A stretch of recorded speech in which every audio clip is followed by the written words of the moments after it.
Hi, my name's Julie Donnelly from Julstro Muscular Therapy Center. I've developed the unique Julstro techniques to be a self-treatment system to release muscle spasms that are caused by repetitive strain injuries. For the most part, plantar fasciitis is not looked at by the medical community as being a muscle problem. They look at it as being a bone problem or certain other things, a nerve problem.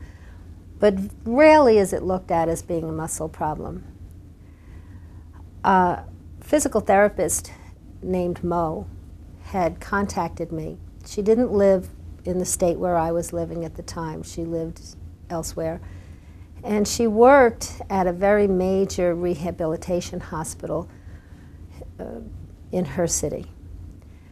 Mo had plantar fasciitis. She had had it at that point for several years.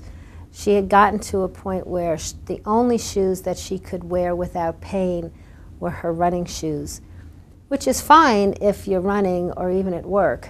It doesn't look quite as good when you're going out to dinner with your husband or to a wedding. But these are the only shoes that she could wear. She eventually was told by this rehab hospital that there was absolutely nothing that could be done, and she was just going to have to learn to live with it. Well, she didn't want to learn to live with it. She was only in her early 30s. She couldn't run. She couldn't live a normal life because of it. And she had the orthotics that had been given to her, and she found that they weren't working. When she finally found me on the internet, she called me up and she started asking me about could she come down to I was in North Carolina at the time, could she come to North Carolina to see me? And I said yes.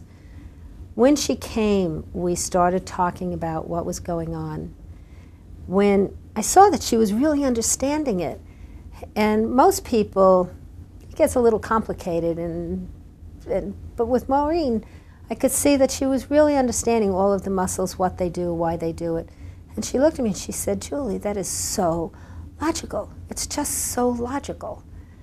And I said, "You're right." So we worked together. It took an hour, and her plantar fasciitis was gone, totally gone. She went out and she started running around. First she ran up and down the hall barefoot, and she was just so happy because she could run up and down barefoot. She hadn't done anything barefoot in a very long time. Then she put on her running shoes, and she went out running, but I had her take the orthotics out. The interesting thing is, she had been told she needed to wear orthotics. And I told her those orthotics were going to cause it to happen again.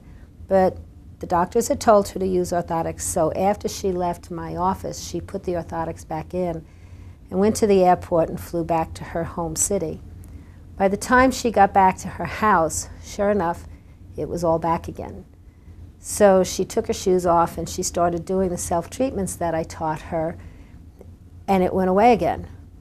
She immediately went and took and threw the orthotics away.